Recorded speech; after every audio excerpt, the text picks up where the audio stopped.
seen earlier on that Governor Gladys Wanga was in Ugunja, and of course the alleged proclamation that, you know, she needed to be away from that area at that time. But we actually are seeing what would be generals of different camps finding their way.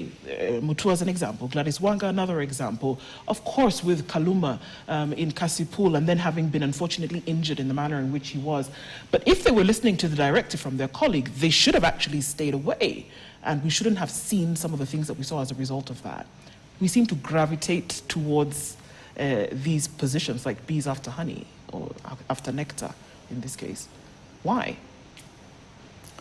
The consequences of the results of these elections are quite serious for the parties involved. That's why you would see the CS appearing at the polling station supporting a certain candidate, because if you being a CS, you had to come as a political figure, the leader of a political party, and you use that to bargain for the position in which you are accorded. If you lose, if you are able to influence your people, it shows that you have lost your bargaining power. You no longer hold that bargaining power. So the politicians are hanging on that. They're really trying to fight, because it's a fight for their bargain. It's their bargaining chip. If they lose that bargaining power. If they win, then they have more bargaining power.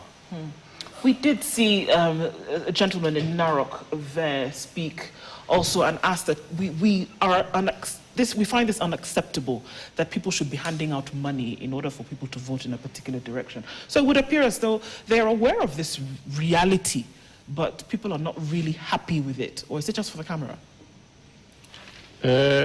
You know, you see the claims from both sides. In one place, it is they are alleging the UDA team is dishing out money. In this other side, you have the allegations the other side. Of course, there are no clips backing up that claim. But each of the camps will try to score a victory. That's why the stakes are very high. So each of them wants to go out of their way and do whatever it takes. Whether that would create credibility issues, that is another matter altogether. They tell you, we'll take it, whoever loses, let him go and fight it out in court.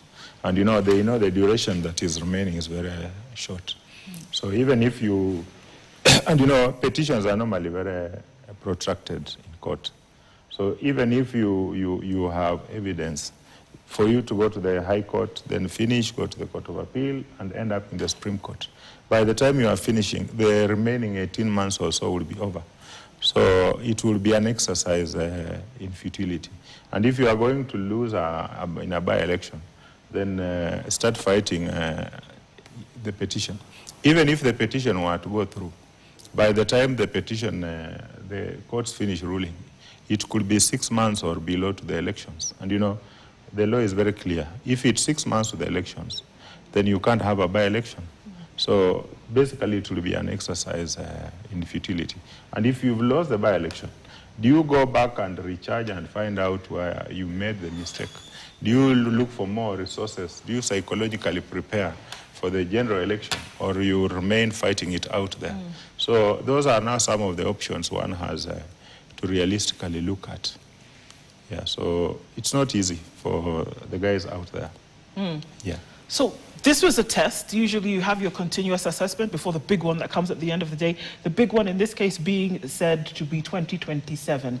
If you were to give a bill of health, because like we said, it's a year, 6 months towards the next election.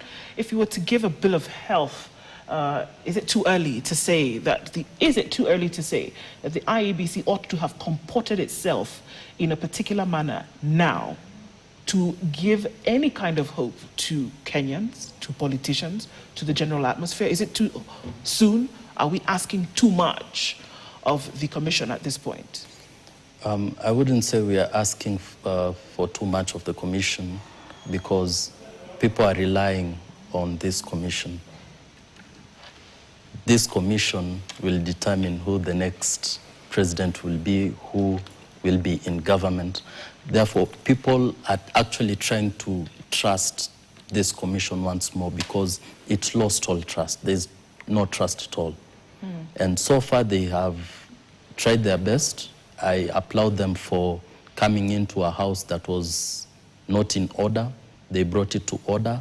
They're able to conduct elections, scheduled elections, but there's more that needs to be done in terms of ensuring that the voters are secure, that security agencies actually are seen working, because in most of the cases that we have seen, we have noted or we haven't seen the full force of the police ensuring that voters are secure or stopping voter bribery at the polling stations. It's wananchi who have to stop these people who are bribing voters.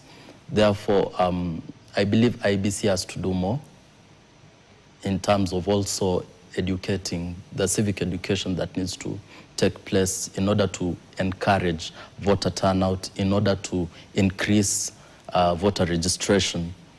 Therefore, they're along the right path. However, there are some hits and misses which they need to look into, more so calling out the illegalities that are taking place, such as the violence.